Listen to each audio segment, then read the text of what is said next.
So welcome.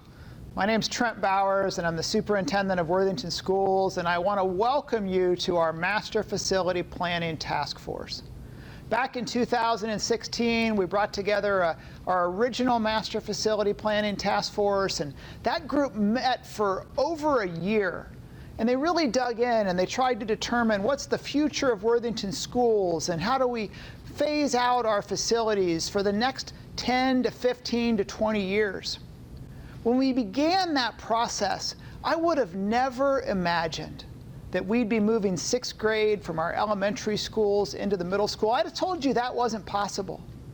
But as our task force worked, they decided that was the best option. Our Board of Education accepted that. We took it out to the community in 2018, and our community overwhelmingly approved that plan. And so as you drive around our community today, you see all of our middle schools are under construction. You see these buildings rising and being renovated. And next year, when students begin school in August, we'll begin as 6th through 8th grade middle schools. It's the work of that master facility plan that's come to life. And so now we've asked you to come together and be part of Master Facility Plan Phase 2. And guys, we didn't pick you. Your community picked you. So as a district, we sent out invitations to all sorts of groups in the community wanting to have a broad spectrum of input, and they asked you to represent their group.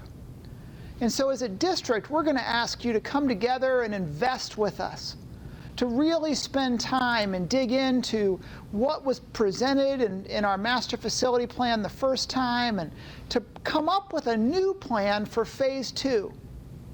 It may be what the first task force came up with, and we might confirm that that's the right plan moving forward, or it may be something different.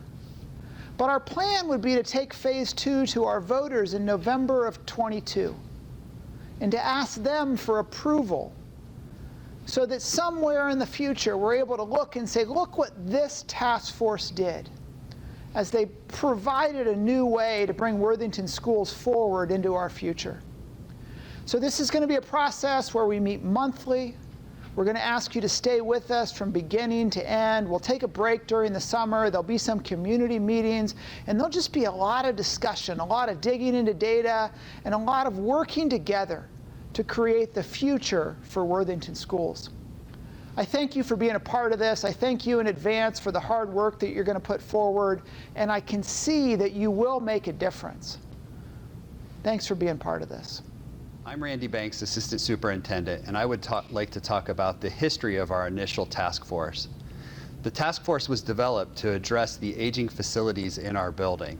While the district had done a wonderful job of addressing immediate needs, there was no vision long-term for how we would replace facilities.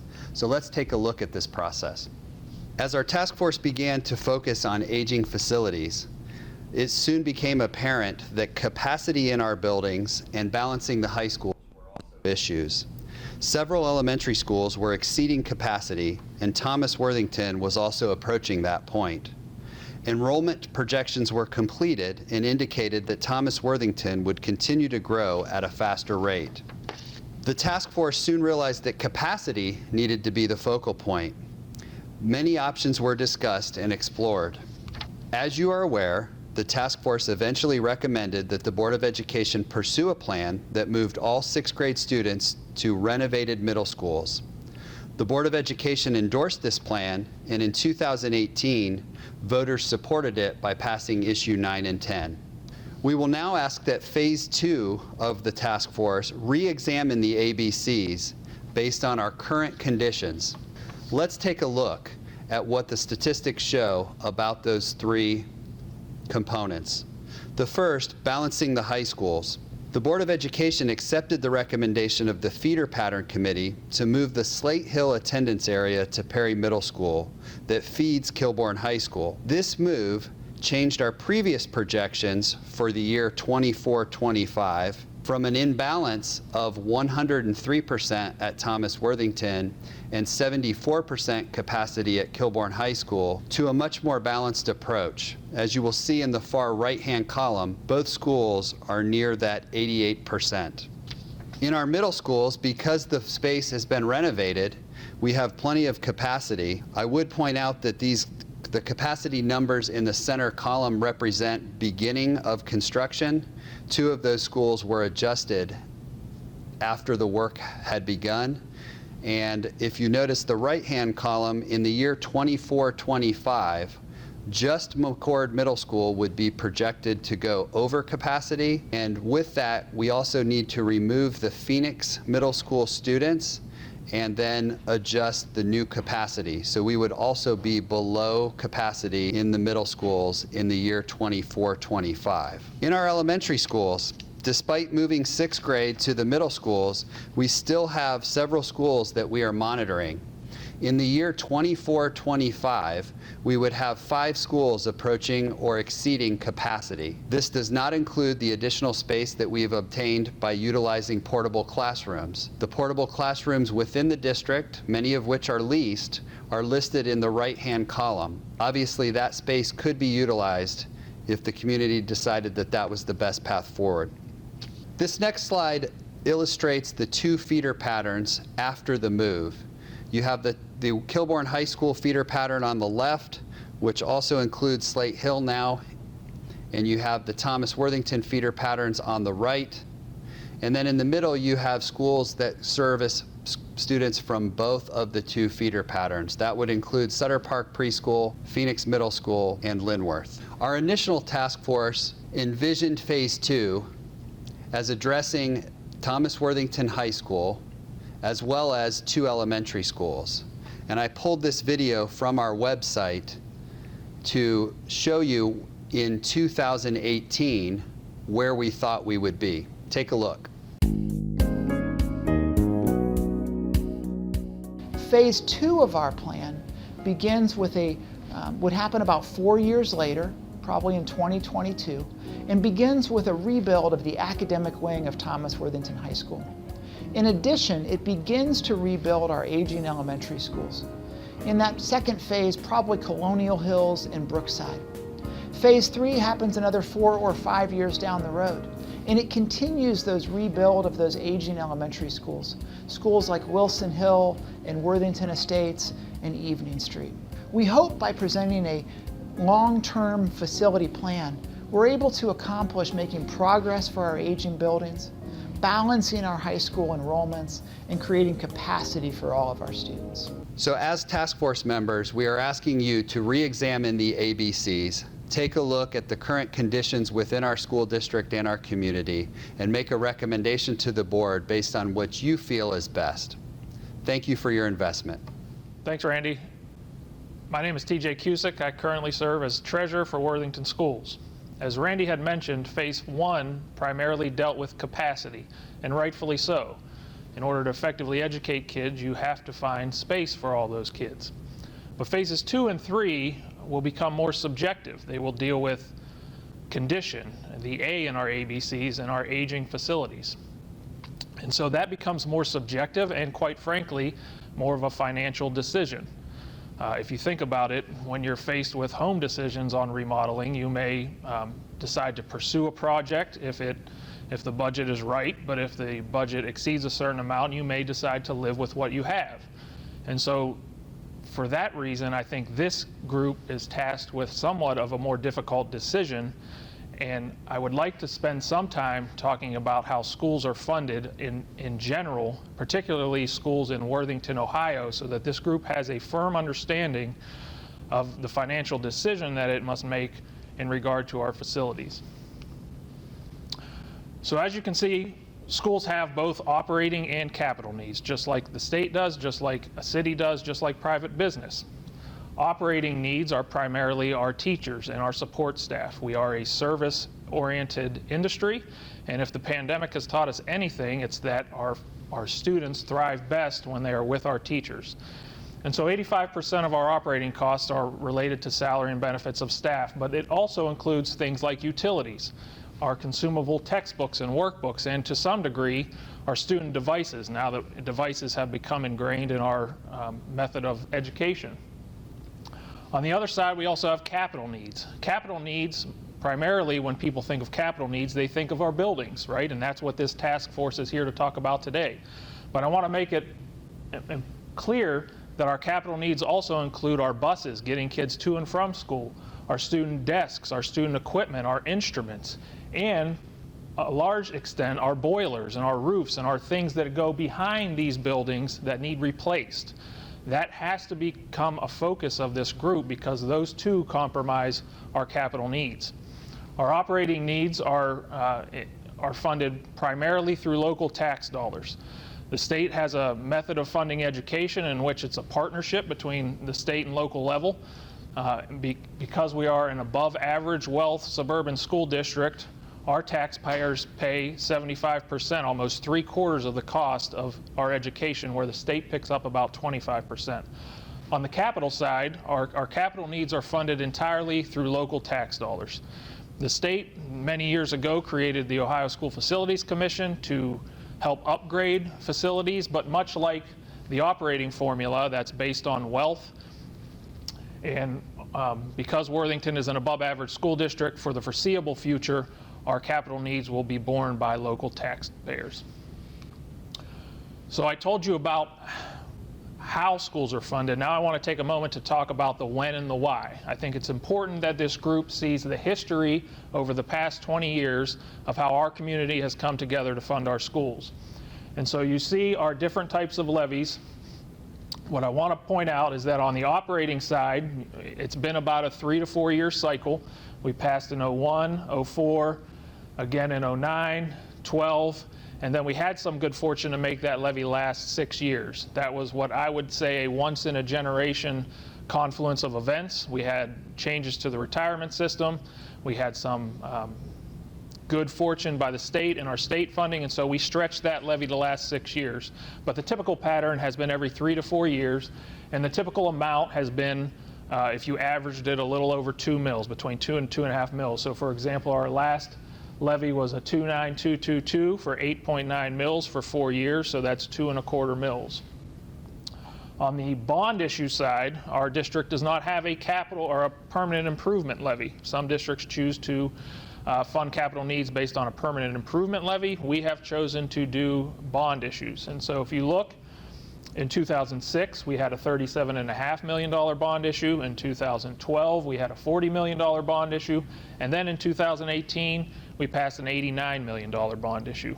Those first two represented those needs at the bottom half of my chart, the busing, the infrastructure, and the replacement cycle, where in this last bond issue, we added the component of the building, which is why it nearly doubled in size. But that is typically the pattern of how Worthington has operated in the cycle.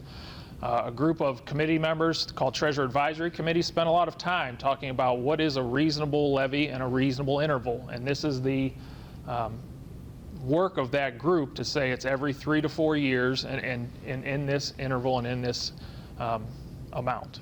So I promise I want to take a deep dive into operating funds. This is at a very high level. This group is not intended to decide on our next operating levy, but because those are connected together, it's important that we spend a few minutes talking about our operations. And so as I said, most of our revenue is local. The state cut our revenue last year, which is why that's a little bit above the 75% mark I talked about, but on average it's 3/4 locally funded.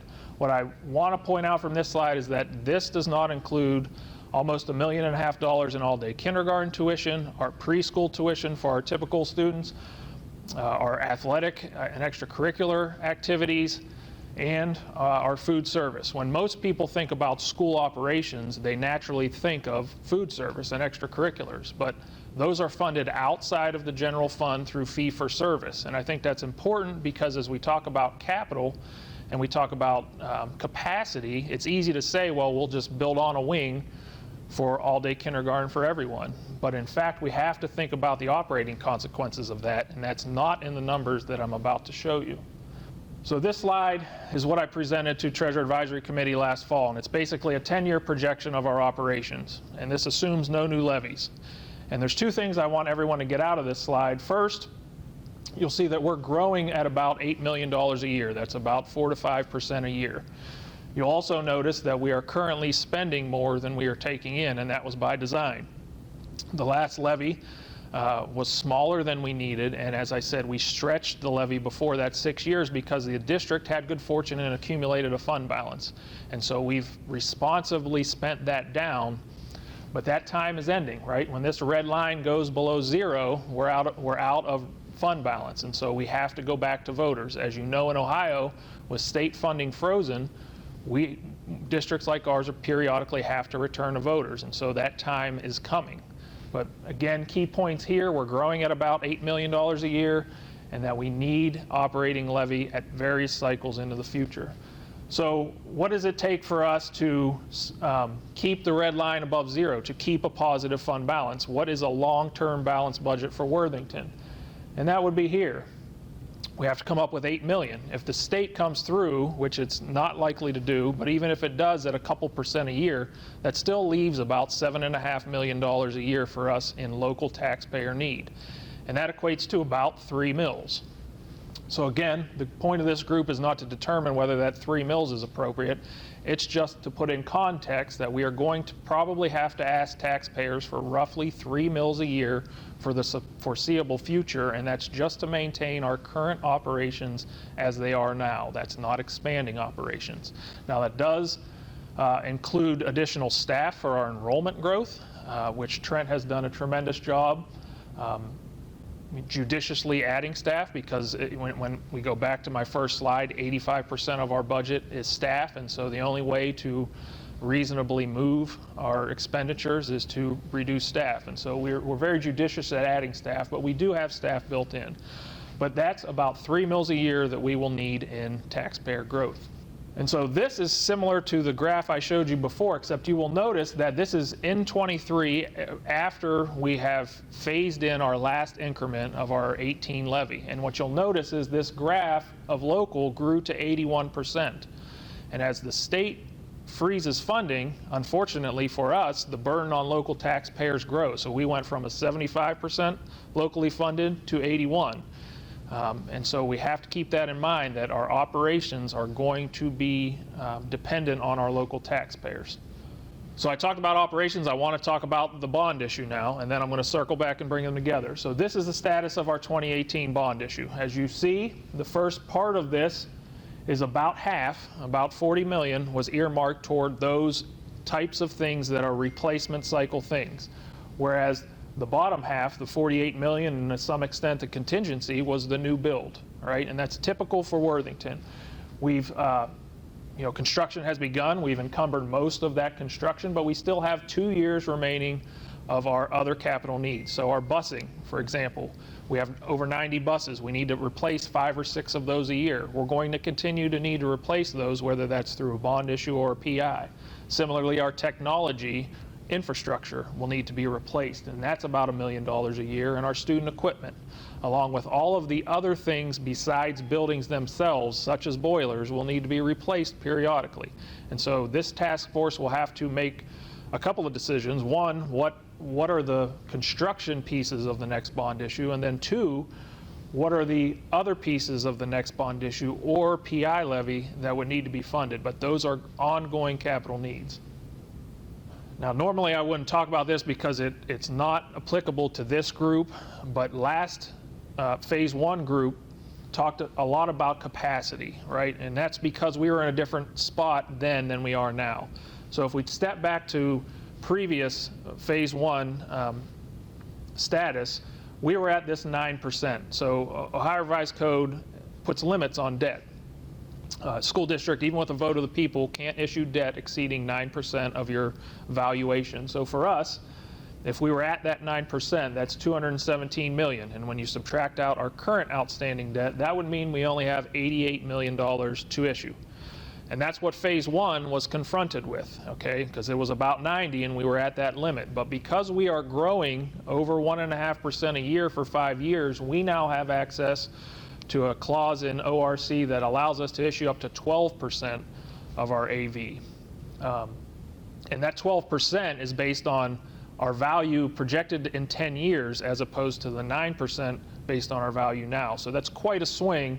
If you look at the calculation now, we can issue up to $416 million in debt. We've issued 129, so we have plenty of room and capacity of $287 million. That's a legal capacity. On the right side is what I would term acceptable capacity. We have to keep in mind that just because the law says we can issue that amount of debt, I'm certainly not advocating that we do. If you put it into context right now, and this is contingent upon interest rates and the current environment, $1 million will get us approximately $50 million in debt service payments for 30 years. And so if we think we need $100 million, that would probably be a $2 million levy in terms of that. We also have to consider timing. You know, as the district pays off debt, millage falls off, right? The district is different than a homeowner. We don't have the same amount we pay each month to our mortgage. We actually pay more at the beginning, and then the amount falls down. So bond millage falls off. So we need to think of that when we get to the next slide. We have to keep in mind that taxes are taxes to a taxpayer. It's probably true that some folks in our community can differentiate the two, but by and large, I would have to say that homeowners expect a certain level from their school district, whether that's the building they go to or the teachers they have or the instruction they're given. And so they look at a tax bill and think taxes are taxes. And so this task force has to think about that in totality. So that leads me to my final slide. When we put all this together, what is going to be the future burden on our taxpayers? What is reasonable when we talk about condition and what we need to improve? If we look at the first column, that's our current debt.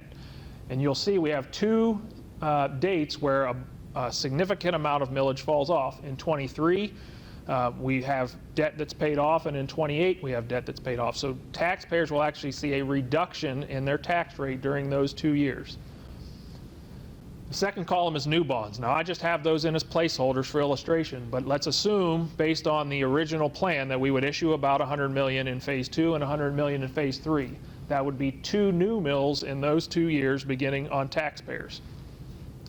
When I talked about operating, this is where I said the average of 3 mills is going to come in.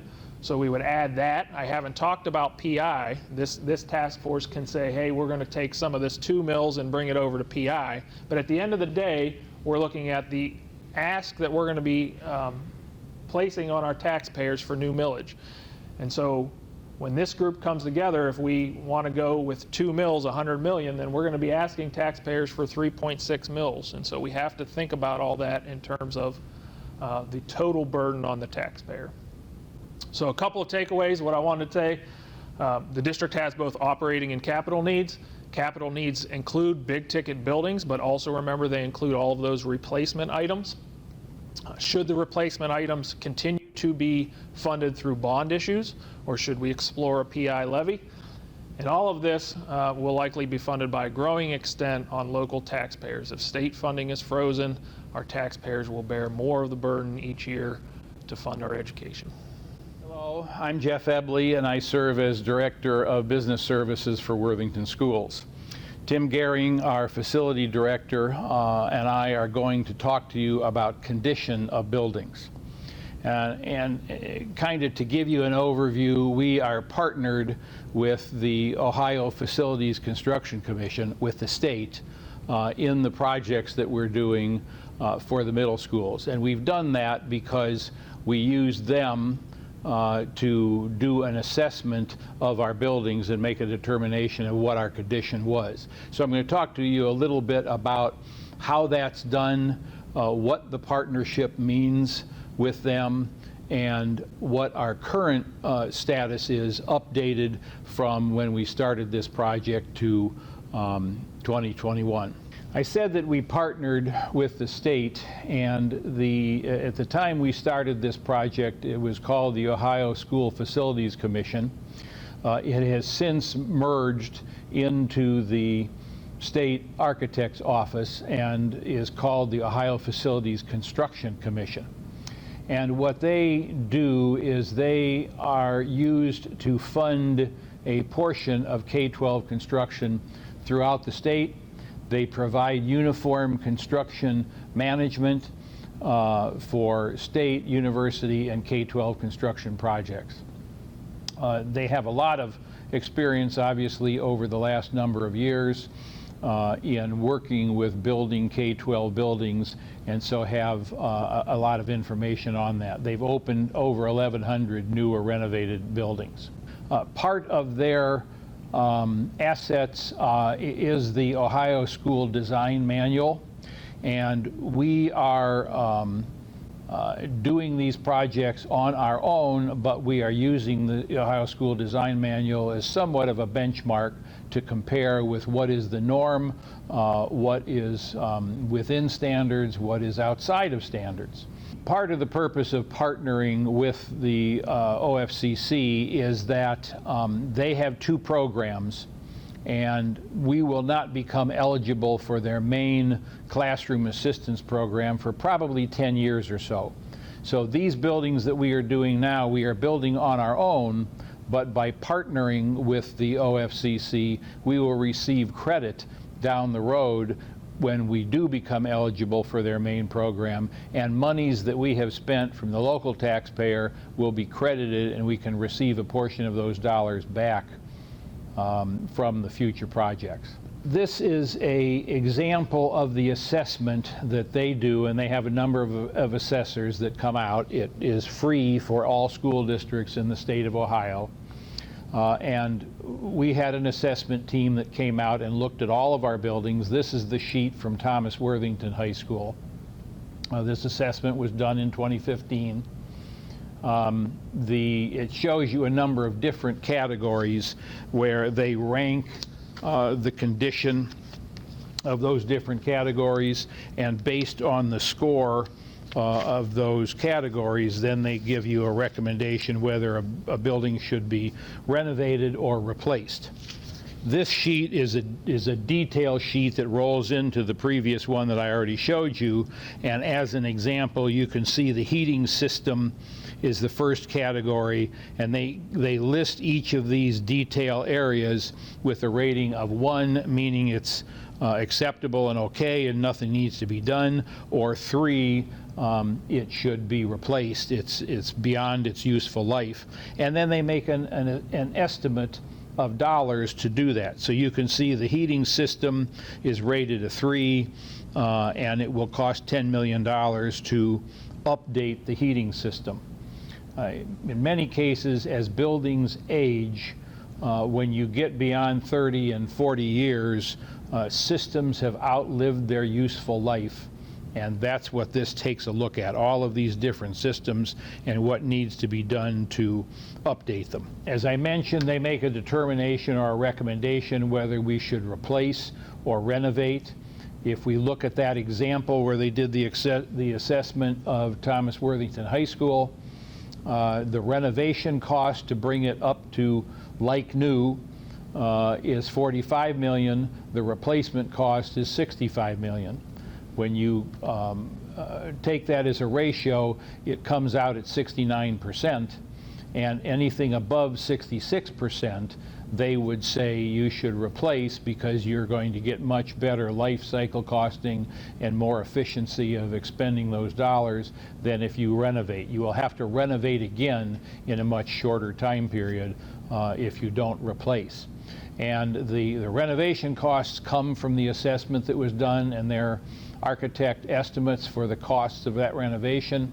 The replacement cost at that time when this was done assumes $223 a square foot for construction at 293,000 square feet. So that's how those numbers are arrived at. I mentioned that there are two programs under the OFCC. The first being the Classroom Facilities Assistance Program, and that may be 10 years before we come up for that. But in order to try and claim credit for the work that we're doing now, we are part of the ELP program, or the Expedited Local Partnership. What that does is when they've assessed the entire district, we can pull out parts of the assessment, in this case the middle schools. There's some paperwork in a project agreement with the OFC. We need to compare the Ohio School Design Manual and our independent design to be sure whether we're within the scope. As I mentioned, we will not come up for credit for some time in the classroom facility portion, but as an example, if we have spent over these first two phases $100 million, then when our number does come up, we will get $15 million credit back from the state, meaning they will fund $15 million additionally of whatever they would fund normally under the Classroom Facility Assistance Program. So it seems worthwhile that we work with them and receive credit, because to get $15 million back for the local taxpayer, we think is a benefit.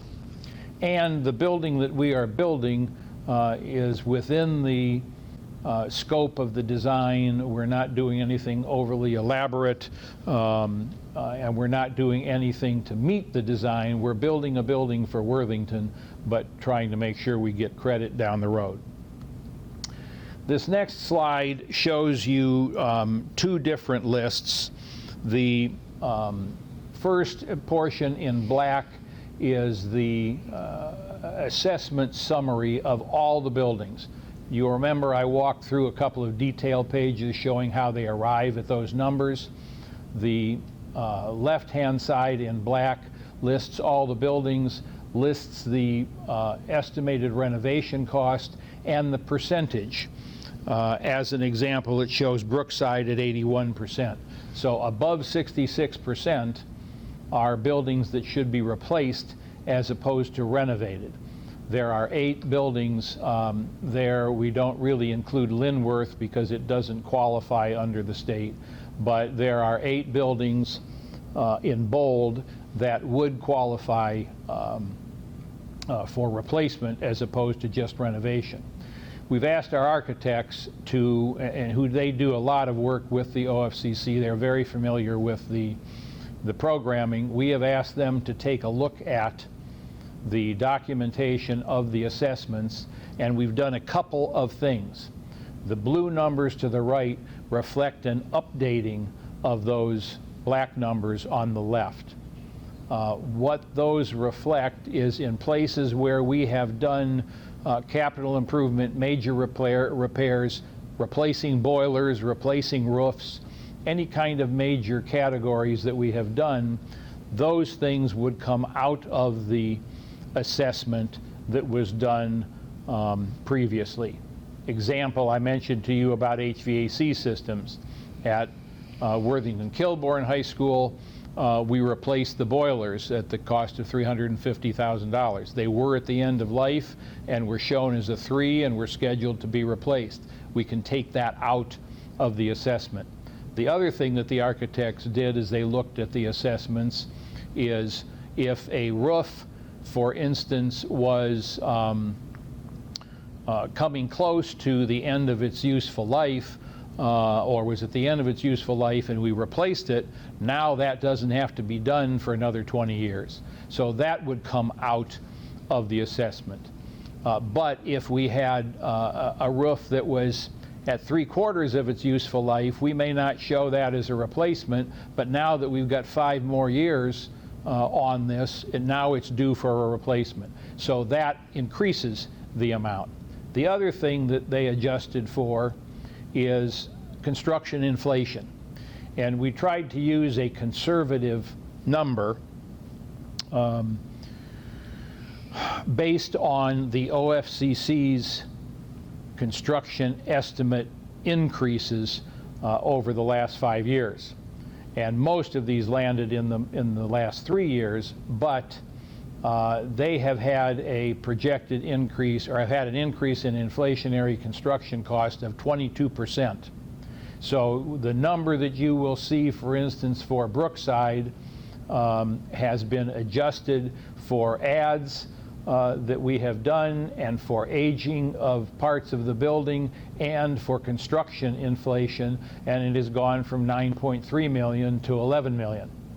You also see where it flipped a little bit on the percentage, because when we're just taking the renovation cost and the new construction cost, dividing those out against each other to come up with a percentage, it ranked at 81% It now ranks at 77%. I wouldn't get very hung up on those percentages. They can tweak a little bit left and right, but the buildings that were bold previously are still bold. They may have changed a little bit in order or a little bit on percentage, but they are still the highest need buildings from that standpoint. And last of all, we certainly have the 4 middle schools underway. Construction is very much on schedule. From a milestone standpoint, at Perry, the new addition is completed, and we moved in during winter break, moving the kids out of the old section of the building, which will now go under renovation. At Worthing Way, we moved the kids out of the old section into the new addition effective February 8th. And then at both buildings and at McCord and KMS, our renovation should all complete for fall of '21. So that's kind of how we arrived at the analysis of condition of buildings. It's kind of where we stand with the middle schools. And I mentioned that some of what we did in the analysis of condition comes from the capital projects or major maintenance, I'll call it, that occurs normally. So I'll turn this over to Mr. Gehring to tell you about what we've done in the last 5 years that way. My name is Tim Gehring. I'm the Director of Facility Management, and I'm going to briefly discuss with you our capital improvement master plan. Over the years, we have been fortunate to have the support of our community to approve bond issues which permit us to continue to invest in the infrastructure of our facilities. We have created a 25-year master plan that helps us to prioritize building improvements. This master plan is an extensive spreadsheet that identifies all building equipment and systems, many of which you don't see, and many features that you do see, like flooring and other architectural details. The master plan is a living document that is updated as improvements are completed. I would like to point a few key components of the master plan that I've enlarged. We have columns that include the original date of installation or most recent replacement date, life cycle estimate, and the identified replacement date. You also note, as Mr. Ebley previously mentioned, our plan now includes the OFCC rating code. So we use the master plan to help us prioritize the expenditure of capital improvement funds. Already mentioned that it ties in the OFCC rating system to confirm the need from other valuable source. Our master plan identifies 12 categories of equipment and or systems very similar to the OFCC study. The life cycle is the estimated year or manufacturer's suggested operational use of life of each piece of equipment or system. We have a simple calculation that takes the original date of installation or replacement date by the years identified in the estimated life cycle, and we can project out what year that piece of equipment or system should be replaced. And so, based on our life cycle analysis, it would cost over $70 million to bring all equipment and systems up to date for the period ending in the year 2023. That is obviously a large number that reinforces our need for continuous planning and engagement about our needs with our community. We believe we have spent our previous bond issue dollars wisely using the data from our master plan. As an example, since the OFCC study was completed, we've expended over $16 million on capital improvement needs. On behalf of Worthington City Schools, Tracy Richter and I, Li Huang, would like to welcome and thank you in advance for your time and commitment to be a part of the Master Facilities Plan Phase 2 Steering Committee.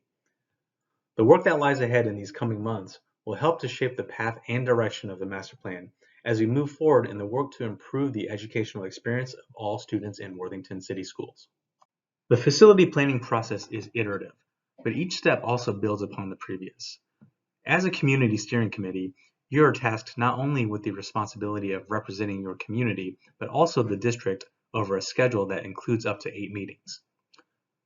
This process is highly data-driven, but will also rely on the knowledge and experience of committee members to ensure that we have both the quantitative and qualitative perspectives as we make these master planning decisions. To understand where we can or want to go, we first need to understand where we are today.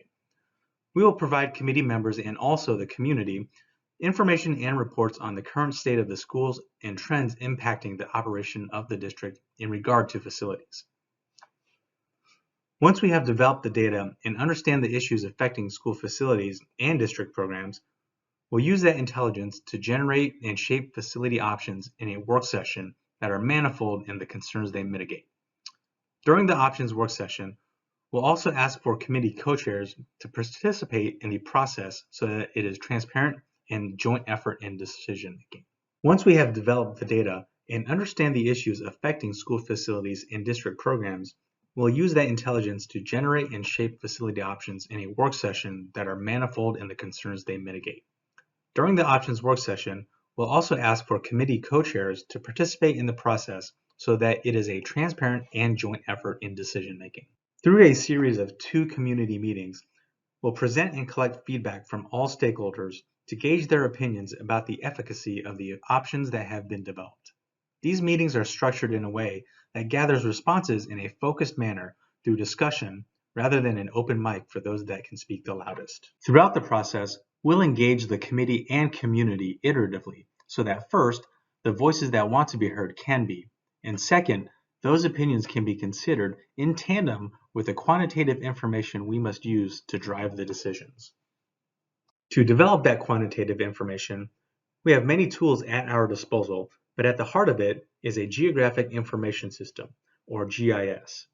A GIS is a system of software and data that transforms that information into a geographic state that can be displayed and understood in a way that a spreadsheet cannot depict. We'll use the GIS to understand spatial patterns of student enrollment. It will be used to analyze housing development and student yield trends within the district. The GIS is a versatile tool that can be used to display data in nearly real time, as you can see from the overlay of the Kilauea volcano eruption and flow of lava from day to day. We certainly won't be seeing any lava here in Worthington, but we will be able to understand the dynamics of facility usage and the flow of student migration patterns. There are up to 8 meetings planned in the second phase of the master planning process. Currently, there is 1 meeting scheduled in each month through May, and there are 3 additional meeting slots in place. Those dates are still to be determined. Of course, during this time of COVID, there will be an online virtual option to attend meetings. The first district-wide community meeting is scheduled for April 21st, and the second community meeting is set for a date to be determined in October. As a steering committee member, you might be wondering, what is my role and what is expected of a committee member? Please keep in mind that you are a representative of the community. We are here to vet and consider both the quantitative and qualitative data used in this process and the impact it will have on the outcome of both Phase 2 and the future of the district. Steering committee members serve an advisory role on options and recommendations. During our community meetings, we'll ask that committee members help to facilitate small group discussions. And please, because each step of this process builds upon the previous, we ask that you attend all committee meetings. Please bring a district-wide mindset. We understand the passion each member has for their neighborhood school, and that is why you've been asked to represent your neighborhood. However, while each piece of the puzzle is important, our goal is to build a complete picture and lift up the district as a whole. We all know the power of social media. So, we ask that any disagreements with committee matters be kept out of that spotlight. Because the master planning process is such a long process with many moving parts, any discussions or decisions drafted are not final until the board approves. As each step of the process progresses, we will provide information and materials to committee members prior to meetings for review. And last but not least, we ask that committee members attend the community meetings. You'll have firsthand knowledge of the data, discussions, and issues facing the district from a facility planning perspective, which make each of you a master planning liaison.